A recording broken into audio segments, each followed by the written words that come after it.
สบายดีทุกคนตอนสวยเนาะประมาณ2โมงเดี๋ยววันนี้จะมาหาเงิน100,000กีบเนาะสำหรับงบวันนี้เอามาอยู่ที่$10เดี๋ยวออเดอร์แรกจะไปอยู่ที่$5เลยเนาะออเดอร์นี้เนาะแน่ใจแล้วว่าจะตามซื้อขึ้นมานึงเป็นช่วงที่ตลาดกำลังปิดต่อเนื่องอยู่เนาะอ่า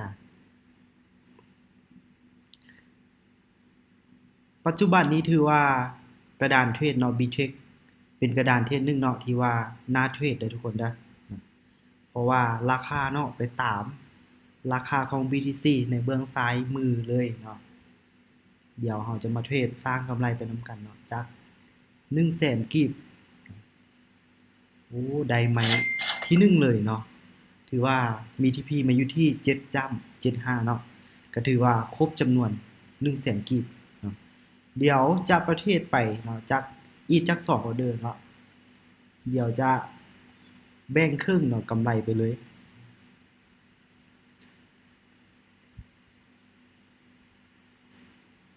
โอเคออเดอร์นี้เนาะจะตามเทรนตลาดเนาะจะตามซื้อขึ้นไป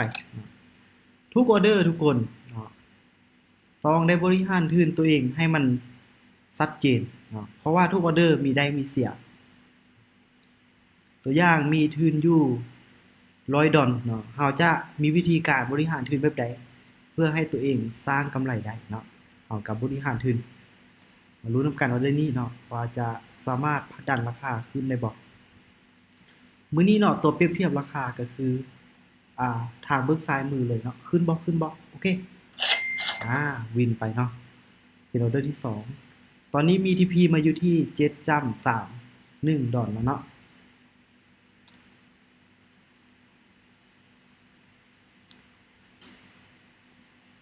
ออเดอร์ที่3เราจะปิดจ็อบได้บ่มาลุ้นนำกันเนาะถือว่าตลาดในช่วงนี้เนาะถ้าเบิ่งจากมิด4แล้วก็งามๆเลย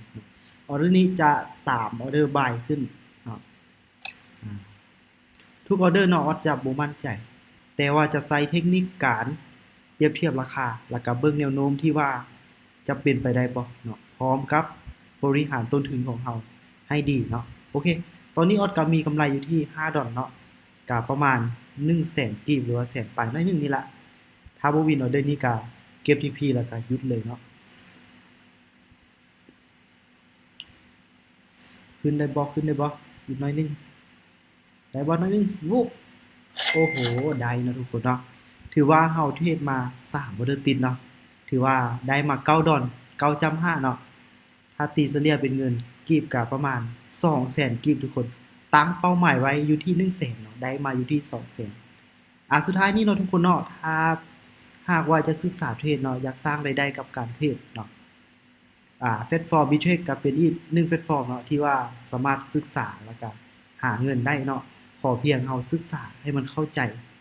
เราต้องมีความรู้ให้มันแน่นเนาะทุกคนเนาะสำหรับคลิปนี้เนาะบ่ได้ชักชวนให้ไผมาลงทุนเนาะออดก็เทรดแบบนี้แหละเนาะแล้วก็จะมาแนะนำเทคนิคเนาะการเทรดเนาะสำหรับเรานี้ก็มีที่ไปอยู่ที่9.5เนาะโดยการใช้เทคนิคเนาะเปรียบเทียบราคา